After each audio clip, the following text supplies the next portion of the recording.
Hello everyone, Crystal Putoff here, working on my ostrich eggs. Just want to show you a couple of things I have going on with them.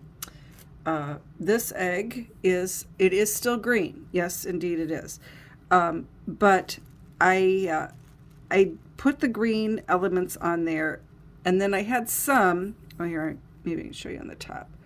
So I drew this in green, in the light green, so that'll be light green, but I want the leaves to be a darker color.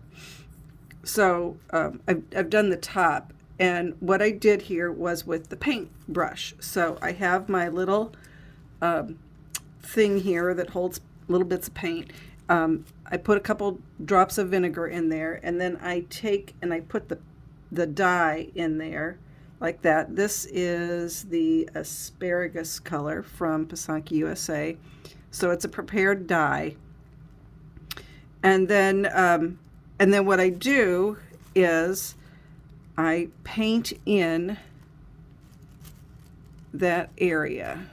Okay, I'm trying to do it on the camera. It's a little challenging. I kind of just dab it on there, and the wax will act a little bit like a, reservoir or, barrier. It kind of keeps it in place. But if it dribbles all over, it doesn't matter. I'm going to wash this egg off before I put it in the orange.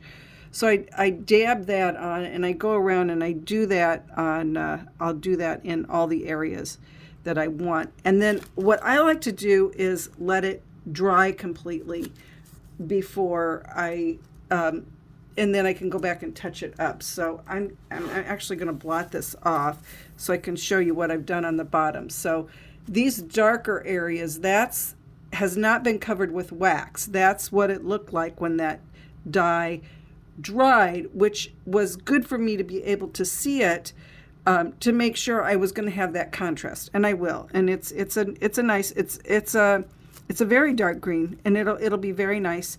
I also added a little bit here, and then I'll be doing it in the leaves. Although the leaves here on the tulips, let me turn them so they're not upside down. I may go with a lighter shade of green for those rather than the darker shade, just to give it a little more variation.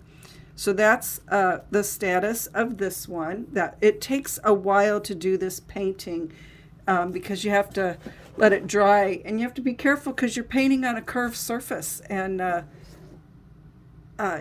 it runs, so you have to be careful. So let me move this out of the way so I don't accidentally get something on it that I don't want. So here is the other ostrich egg. It has now been dyed orange. Oh, there we go. Turn it right side up. It kind of looks very neonish on the camera, but it's not quite that neonish, and I like it. But what I wanted to show you was the bottom, where I had my little errant line. So I don't know how well you can see it on the camera. It was right here. So you can see, using that razor blade and the manicure pen, it removed a lot of it. It's very faint. I can still see it. So I am going to go over it one more time with this and do the manicure pen again. And then I probably won't do it again until the end. And if there is still something there, at that point, I'll use the X-Acto knife. I'm always reluctant to use the X-Acto knife when I'm still dyeing, because sometimes I'm not real good at using it, and sometimes it leaves little scratch marks that I don't like.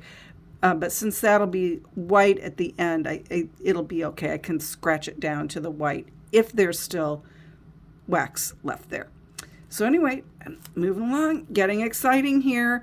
I'm going to put the wax on whatever I want to be orange.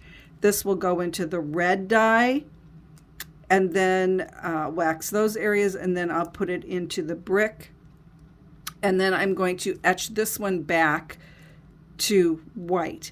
And I'm going to etch it for a little extra longer to get a little bit of a raised area around where, you know, the wax is and give it a little more depth. Anyway, so that's the status there. So thanks for watching.